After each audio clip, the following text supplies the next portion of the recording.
Hey, how's it going, YouTube? How y'all doing today?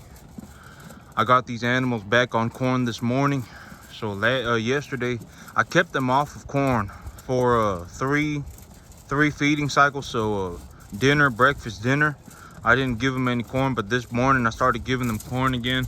Yesterday I penciled out my idea of what I'm looking to accomplish with this corn. And so the cost of this corn, I pay it's 0.1075, so I pay just under 11 cents a pound for this corn. It's a 0.1075 cents a pound, or 0.10, so it's just under 11 cents a pound. And so I penciled out what I'm looking to do.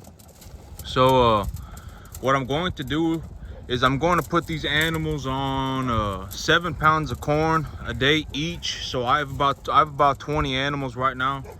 So I'm looking to feed them a total of 140 pounds of corn a day. I'm gonna split that up into two. I'm gonna split that up into half in the morning and half in the evening, so they're not just eating a whole bunch of corn at once.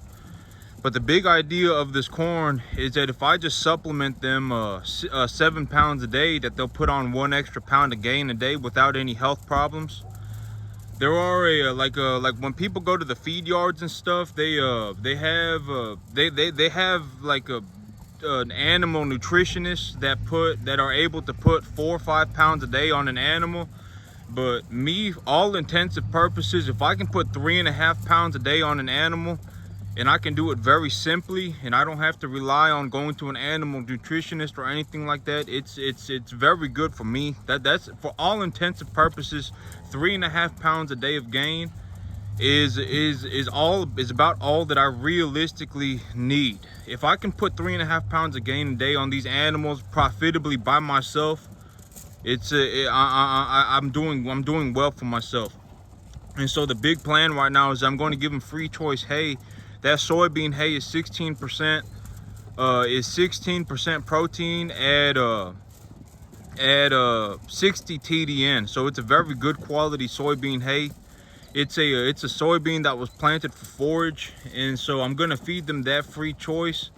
And I'm able to kind of gauge how much they're eating by looking at that hay, because if these animals, as of right now, they probably eat about 2 bales of hay. It's been a day and a half, and they've probably ate about 25% of it. So I'm just gonna take that as my bottom, as my baseline number, because right now I've been taking animals to sale barn every week for a few weeks now, except for this last week because I was planting my grass seed. But I don't really know exactly how much my animals are eating, but I would say that they've ate about 25% over the last day and a half. So it's probably going to take them about 4 days to eat these 2 bales of hay. And so I'll just take that as my baseline number, 4 or 5 days. And if the animals, like if I stop feeding them corn, they should go and eat the hay. If they're not eating the hay, they're having digestive problems. They're having a digestive upset. If the animals ever go off of feed, if they ever stop eating feed, it usually means something is wrong. And it can mean that something is wrong, pretty severely wrong. And so having the hay bales out here, if I ever need to kind of eyeball how much these animals are eating and get a baseline number for it, just putting a couple of very good quality hay bales out, and then keeping an eye on them and making sure that their feeding habits stay consistent is one way of doing it. But me, I didn't give these animals any corn yesterday. This is the first time they've got corn in about a day and a half. And so I pretty much just cleared their entire system out of everything. Hey, leave them alone. I cleared their whole system out of everything, and now I put them back on the corn, and I'm going to see if they have any digestive problems, because I don't really need to put a lot of conditioning on these animals. If I put 3.5 pounds of gain on an animal a day, that's about 100 pounds a month. All intensive purposes for me, that's perfectly fine. I was reading into these different things, and they were like, oh man, if you put like certain strains of bacteria in their food, or if I put like urea fertilizer as 5% of their feed, or if I like put an ionophore into their feed, I can increase the amount of feed that they can take on a day. But I'm not going to do that stuff, okay? That stuff, I mean, there's a time and a place for it, and my backyard is not the time and the place, okay? So I was reading into that stuff, and I'm probably not going to do it, okay? Because I mean, realistically, it's probably not worth the money. Once I get grass growing back here, it's you know, these animals, grass, the good thing about grass is that these animals, the grass is like what these cattle eat. Like if they were left, actually these cattle, these type of cattle, they would not exist in the wild. If human beings did not exist, these animals would disappear too. They would blend into the natural population of the animals. Because animals like this, they require too many resources to be able to survive in the wild and thrive. They need a lot of calories. They need like a lot of medications and stuff like that. If these animals, like if I took all of these animals and dropped them off in the middle of a forest, in like the middle of the Texas prairie or something like that, I mean, they would die. They would all die like within 2 years. They would have horrible parasite infestations. The animals would kill them. Wild predators would kill them. I mean, it would be a horrible situation, and they wouldn't be able to really find any food or water, and it just wouldn't be a good situation. And so, but yep, I did get a little bit of rain yesterday. It was a very, very, very small amount of rain. It was just a little bit of a drizzle. But yep, I'm supposed to get a little bit of rain tonight, so I'll have to just see if I mean, I got like maybe less than 1/10 of an inch of rain. I need more rain than that to keep my field germinating and my grass growing. But it don't matter really to me. At this point, I've made so much money in the cattle business that stuff like grass seed, I don't really even have to care about it anymore. I remember last year, when I was planting my ryegrass and $350 was all that I had. I had to even if if I messed up, it was a big problem, because when $350 was all that I had, and if I messed up, I mean, I wouldn't be able to fix the mess up. But at this point in time, if I mess up and I need to spend $150, I can do that. I can do that 10 times over, and it's not even a big deal. You know, because to put it in perspective, this grass, I planted it at a 30% increased planting density. So I planted it at 40. It cost me $40 an acre. And so let's say I need to reseed it at 25% density. That's $10 an acre. And if that's $10 an acre, and it's about 6 acres back there, if I messed up real bad, it would cost me about $120 to fix everything. So it's not a big deal. You see what I'm saying? I mean, at this point, if there were any mess ups, I have the money to fix it without any issues. The big thing at this point in time is to just keep at it, because I'm obviously doing extremely well at this.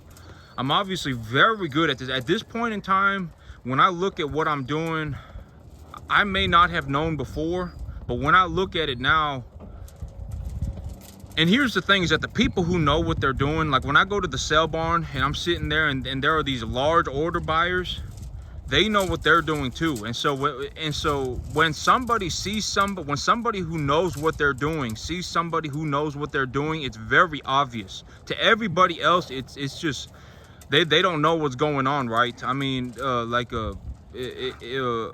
you know, that to the average person, to a normal person, they don't know what's going on at all. But if somebody is very good at what they're doing and they see somebody else who's doing the same exact thing that they are just about, and that person is also very good, it's very obvious. I mean, look at them and just go, dang, this is very, very, I mean, this is extremely good. And so, and the money also speaks for itself.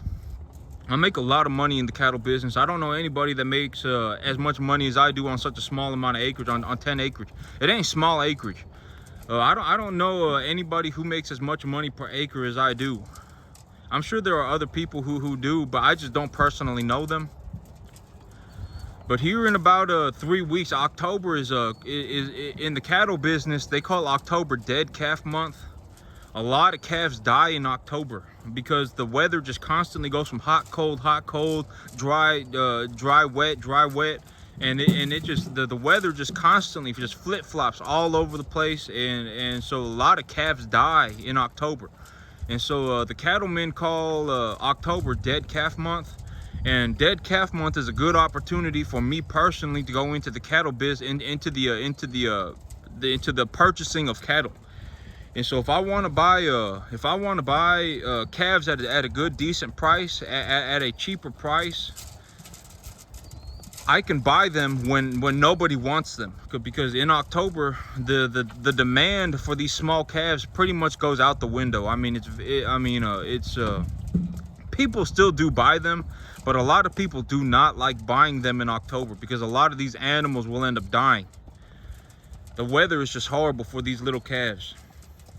So here in about, I would think, well, I still have to take about, I'm going to start taking animals again to the market this week. This Monday, I'll be taking animals to market again. And I'll be having my credit still has not reset. I check my FICO score via my banking app every morning, and my credit still has not reset. And so I need my credit score to go up so that I can go into the bank and I can open up new credit lines so that I can buy new cattle. And so, until then, I'm just going to be sitting on money. But it's okay. But here's the thing about sitting on money. Here's one thing that I've realized about sitting on money is that I think that the big reason for me to sit on money is because in case I need capital for my business, I want the capital to be available. So let's say I go and I start a business, right? Like last year, I started a business. I went to the bank. I got a $20,000 loan, and I turned that $20,000 into about $80,000 or $100,000. So I quadrupled to five-folded my money essentially in 1 year. But now I got a $100,000 business. But I got $60,000 in the bank. But if I have a $100,000 business and I have $60,000 in the bank, my $100,000 business, as I'm scaling to $500,000, I may need that $60,000. You see what I'm saying? My big plan this year, I really do think that I can achieve it. I think it's going to be extremely difficult, but I believe, but when I run the numbers, okay, me getting to $500,000 a year, what does that realistically look like? I need to be taking 5 8-weight animals, number 1 to 1.5 grading medium large frame animals to the sale barn every week. So if I take 5 animals to the market every week, oh wait, how much money does that turn into? If I make about oh wait, yeah, but I mean, I need to take about five animals to the sale barn, 8-weight, 8-weight 1 to 1.5 animals, medium large frame animals to the market every week. And if I can do that, if I can take 5 animals to the market every week at 800 pounds, number 1 to 1.5 grading, medium large frame, I can make $500,000 a year. And so that's realistically what $500,000 a year in the cattle business looks like. And so that's what I'm going for right now. The way that I'm going to do it is very, very clear. I understand how I'm going to get there. I just need to do it this year. But for me to do it, I need to I need the bankers to give me a loan so that I can buy more land. And the bankers, they're not going to give me more money to buy more land until I file my taxes next year. And so realistically, I won't be able to even consider buying land until about March of next year, unless I find something like a third-party financing or a seller financing deal or something like that. And so I'm keeping my eyes on the market. I need a I know what I need. I have the money. Hey, I have the money. I know what I need. I just need to find the right opportunity, and I just need to take it. And realistically, for me to scale to $500,000 a year, I know that this may sound crazy to a lot of people, but me scaling to $500,000 a year, I can probably do it by myself. I probably don't need anybody's help. If I was left alone and just in the world today. And I'm not saying if I was left alone, because, you know, I still rely on things like buying corn, and I still rely on things like buying fertilizer and stuff like that. But I'm saying, like, in terms of just running the day-to-day businesses, or running the day-to-day business of this farm, I can probably do it on my own. Running about $500,000 worth of cattle, when I look, you know, I know that to a lot of people that may sound crazy, but I believe that I can do it on my own. I don't need to really hire an animal nutritionist. I don't need to hire a vet. I don't need to hire any of that stuff. I can do just about all of that on my own. And if I need, let's say once in a blue moon, I need to go and I need to see a vet, or see an animal doctor, a bovine specialist, I can just load one of these animals up and take them over there, right? It's not that big of a deal. But 99% of the things that happen, I probably can handle it by myself. And so, I mean, if I'm willing to work 7 days a week, and I'm willing to work like I do right now from the morning until the evening, I could probably run about a $500,000 business by myself. After that, I'll have to see what I'm gonna do. But, you know, the big reason, like, let's say, you know, I got $60,000 in the bank, but I got, like, next year I'm going to take a $125,000 loan. I need to take a loan for about $125,000 realistically, maybe even a little bit more for my credit lines to be considered viable even next year. So if I take a $125,000 loan and I throw a $70,000 truck on top of that, that's $190,000. And that will more than cover all of my taxes. And maybe I could just depreciate my truck over 5 years instead of writing it off on 1 year. But I'm gonna have to see what I'm gonna do in terms of my taxes. I still got some time to think about that, of what I'm gonna do. But I still got to see how much money the bankers are gonna give me. There are a lot of things that need to be pieced together for me to be able to operate this business again next year. But I got a good handle on things. I just got to keep after it. I'm doing very, very well for myself. I've made a lot of money, and next year I'll probably make even more money. I'm just going to be honest. Next year I'll probably make a multiple of what I've made this year in the cattle business. And so, I mean, the money is extreme, but I mean, it comes at the cost of, you know, of extreme severity of working hours.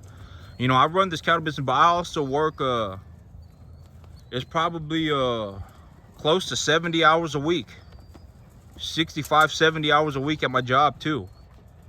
And so, but the big plan is, if I can make a whole lot of money here, maybe I could just focus on this. That's my goal. But I have to make a lot of money here, you know, because I just feel like I have to make a lot of money here, because if I'm gonna give up my W-2,